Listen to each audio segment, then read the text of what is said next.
it's Deepa from the Beaumont Library with your recommended read. Today I'll be reading an excerpt from In the Heat of the Night by John Ball with permission by Penguin Books. At 10 minutes to 3 in the morning, the city of Wells lay inert, hot and stagnant. Most of its 11,000 people tossed restlessly. The few who couldn't sleep at all damned the fact that there was no breeze to lift the stifling effect of the night. The heat of the Carolinas in August hung thick and heavy in the air. The moon was gone. A few unshaded street lamps in the main business area pushed hard shadows against the closed doors, the surviving movie theater and the silent gas stations. At the corner where the through highway crossed at right angles, the automatic air conditioner in the Simon Pharmacy was on, its steady throb purring against the silence of the night. Across the street, the one patrol car that the Wells Police Department kept out all night was pulled up against the curb. Sam Wood, the driver, held his ballpoint pen firmly in his solid fingers as he filled out his report sheet. He braced the official clipboard against the wheel and printed neat block letters which he could see by means of the dim light that filtered into the car.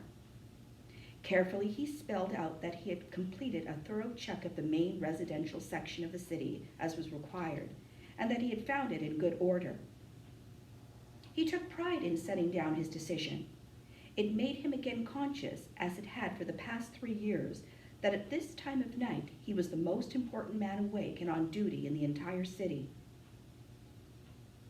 He completed his entry, put the clipboard on the seat beside him, and glanced again at his watch. It was almost 3, time for a break and a cup of coffee at the drive-in. But the thick heat of the night made him reject the idea of coffee. Something cold would be better. Should he take his break now, or take a pass first through Shantyville, the poor side of town? That was the only part of his job he actively disliked, but it had to be done. Reminding himself again of the importance of his position, he decided to let the break wait for a bit.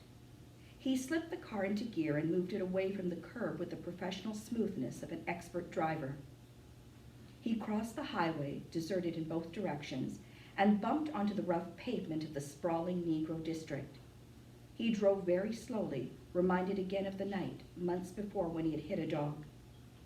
The animal had been sleeping in the street, and Sam had not spotted it in time to miss it completely. Sam pictured himself again squatting in the street, holding the animal's head and looking into its shocked, pained, trusting, beseeching eyes.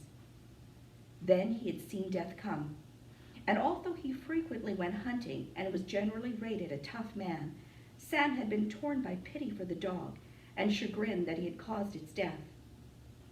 Sam kept his eyes on the road, avoided the worst of the holes, and watched out for dogs. The short loop through the Negro district completed, Sam braked the car over the bumpy railroad crossing and began to roll slowly up a street guarded on each side by old, ugly, large, unpainted clapboard houses. This was a poor white neighborhood, a place for those who had no money, no prospect of any, or who just didn't care. Sam wove the car up the street, concentrating on missing the holes in the road. Then he looked up and saw, half a block ahead of him, a yellow, distorted rectangle of light framing a window of what would be the Purdy house. A light at this hour could mean a bellyache, or it could mean a lot of other things. Sam despised the kind of man who would peer in windows at night, but to a police officer on duty it was a different matter. He slipped the car over toward the curb so as not to disturb anyone unnecessarily, and slowed up enough to check carefully why the light was burning in the Purdy kitchen at 3:15 in the morning, though thought he knew. The kitchen was lighted by a single unshaded 100-watt bulb hanging by its cord from the center of the ceiling. The thin, weary lace curtains, which stretched dead and motionless across the open window, did nothing to screen the view of the bright interior. There, plainly in view, her back turned, was Dolores Purdy.